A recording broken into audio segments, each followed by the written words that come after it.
Hi everyone, in today's video we're going to have a look at major developments in technology. So this is quite a broad topic for the exam, so what you will have to do is be able to think of a couple of different products, understand how they've developed over time due to changes in technology, and then also what sort of processes have changed as well. So what I'm going to do is I'm going to give you one example. I'm going to show you how to break down how that has developed, and then I'm going to give you a couple of other examples that I then want you to try and map out those changes for as well. So what we're going to look at is a radio. So we're going to look at microelectronics, how they've changed and how the development of that has affected products as well. So I'm going to start with the radio. So originally in the 1930s, radio became available. They were handcrafted, which reflected the style at the time. So this is where before TVs were not a thing. They were these big, beautifully handcrafted hardwood radios. The technology inside it was a thermonic valve,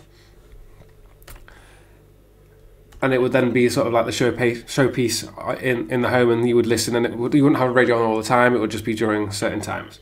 So then in the 40s, the first change you have is a change of material called bakelite. So that's a thermosetting plastic. So once this became available, there was then a change from having the hardwoods beautifully handcrafted then into starting to using plastics a little bit more.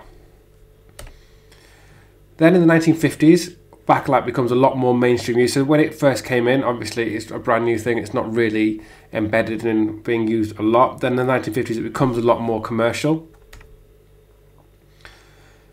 Then there's one other major breakthrough in terms of the actual technology of how it works, which is the transistor.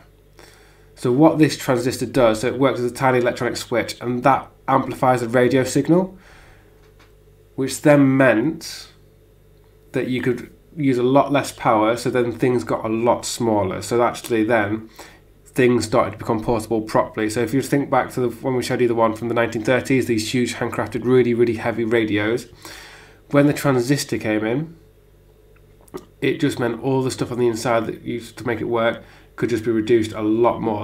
And then now suddenly you've got, okay, we actually have a bit of a portability about it. Then in the 1960s, there wasn't so much as a major technology change, but there's still a change in society that affects their products. This is the way fashion came in. So obviously in the 60s, that's sort of the first era where people started to realise that you could customise things. You had like the swinging 60s, like a hippie movement, lots of nice bright colours, a lot more customisation. And then obviously because that is of the time, people then want the products they're buying to be more custom. You don't want to just have the very generic thing that everyone's got. You then had as well the polymer leatherette, which was like a fake leather. And then you just got, as we were going through, just small little changes that then made like the sound clear a little bit, so then more mainstream music could be played on radios as well. Then in the 1970s, there was a lot more use of thermoplastics. And that is then when injection moulding became a lot more popular, which meant that things could be mass produced a lot easier. So you're just making the casings for things. Obviously if you're mass producing things, it becomes cheaper to produce, which then means that the cost gets reduced quite a bit. There was also then around the 70s is when the first idea of going to space, and then everyone suddenly started thinking, oh, we're going to live on Mars, we're going to live on the moon, and everything sort of had these sort of like big circular things, bright colours, because that's what everyone thought the fashion was going to be when we're living in space. You then as well around this time had the integrated circuit, so which is also called the silicon chip. So instead of having only like 100 resistors, you get like over 1,000 resistors, transistors, capacitors, and all your other electronic components. And the silicon chip was basically what led to the miniaturization of all the electronic circuits. So this meant that all the actual innards, like all the circuit boards inside the products, could become a lot smaller now. Then in the 80s and 90s, following the invention of the silicon chip, electronics had developed a huge amount. So obviously you got things like the Walkman. Now you are obviously too young to know about like cassette tapes, but it was the starting of, okay, now you got like, before iPods, MP3 players and CD players, you had cassette tapes. They were a lot more portable. Then you had like CD players, obviously then developing into like your iPods and smartphones later. So then obviously other recent developments included things like aerobic, so you could then have radio when you're walking around, like the 90s really is then when ergonomics started to become more of a thing, which is why with like old games consoles and things like that, like controls were not comfortable. And then as the 90s came about, there's more of a thought going into the ergonomics. Things are becoming a lot lighter, a lot more colourful, and then introduction of like LCD screens and that sort of thing. So obviously now you've got things like digital radio. So this is where you can get channels from all over the world, and there's like thousands and thousands of different channels that you can get, and the radio quality is a lot better.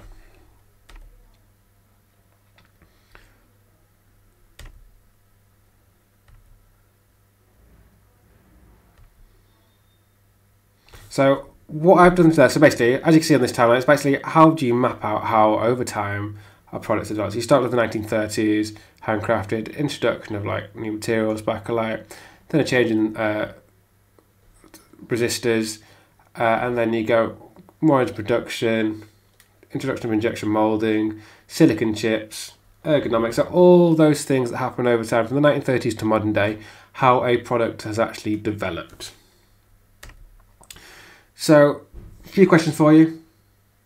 Can you have a go at answering those? I've got the page numbers that they are on. If you can pause the video, have a go at answering those questions, then unpause it.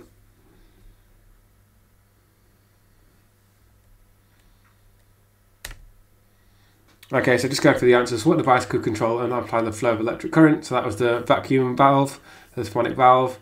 When was the first transistor developed? Which was 1940s. What new material kickstarted the miniaturization of circuit components? So that was silicon, so the silicon chip. In the modern era, generally how many transistors can now be incorporated in one device? What's the term given to it? So that would be up to 10 billion, and that is ultra large scale integration. Give examples of the knock-on effect of the use of silicon in microelectronics. So you can have more powerful medical equipment, development of smartphones and tablets, more connections to things like the internet. So you're on more social media, that then can lead to things like cyberbullying because there's more people are on their phone on Twitter, Facebook, Instagram, those sorts of things. Then how have microelectronics affected CAD/CAM? So processing power becoming a lot more powerful, much bigger scale, faster processing time. You can then, that's why things like laser cutters and 3D printers are a lot more commercially viable. You can get like 3D printers for your home a lot easier. You can get laser cutters that are a lot smaller because they can just fit a lot more. So next set of questions. So what is Glulam? Why is it making a return to manufacturing? What is Kevlar? What's the term precious metal clay refer to? And give an example of nanomaterial and its use. So pages 20, 21. Pause the video, have a go going through it, then unpause the video.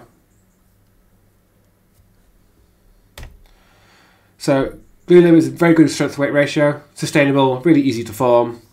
So Kevlar is an artificial fibre that's woven into fabrics. Obviously that's used quite a lot for like bulletproof vests and protective clothing. So Kevlar is actually a brand name, but it's just the name given to it. So precious metal clay. So it's microscopic particles of gold, silver and other metals that are bound together in a pliable material that can be shaped into jewellery and other things. And then nanomaterial, the most common one would be graphene, and you use that in touchscreens on smartphones. So just to show you, you have got Glulam, so this is kind of show you how it goes together. It's just a way of layering up material, clamping it in place, and it's used a lot more like wood lamination, and it works really well in construction. It's incredibly strong and really easy to do. Next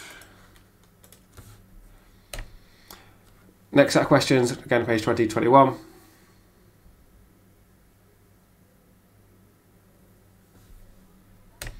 So what is electrohydraulic forming and why is it becoming popular again? So it's a forming method for metals that allow you to do complex shapes, and it only requires a one solid mold, so it's very, very fast. So I'm just going to get an image up to show you that process. So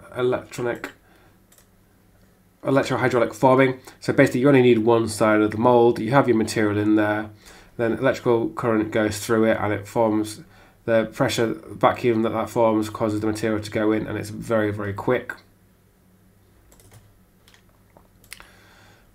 So what advancements are currently being made with 3D printing? So direct metal laser sintering, so you can able to print 3D print metals, things like concrete. You can then, they're getting a lot smaller, so they're becoming more commercial, so you can get them in your homes and those sort of things.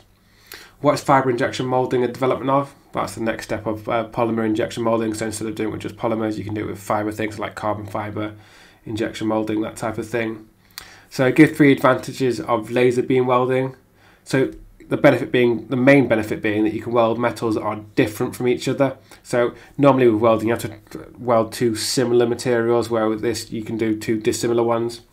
So it won't distort too much of the material because of the heat, because it goes such an extreme amount of heat.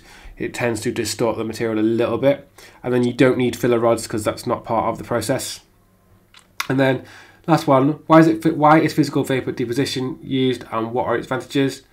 So it adds a very fine coat to a surface to replace electroplating. So it's very, very good way of protecting metal products, and it does not rely on chemicals to do it.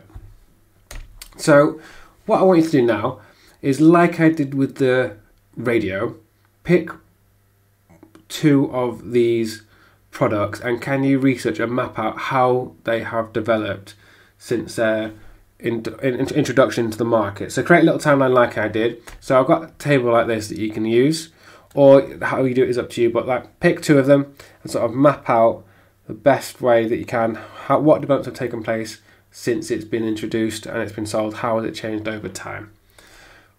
If you've got any questions, send me an email or a message over Teams.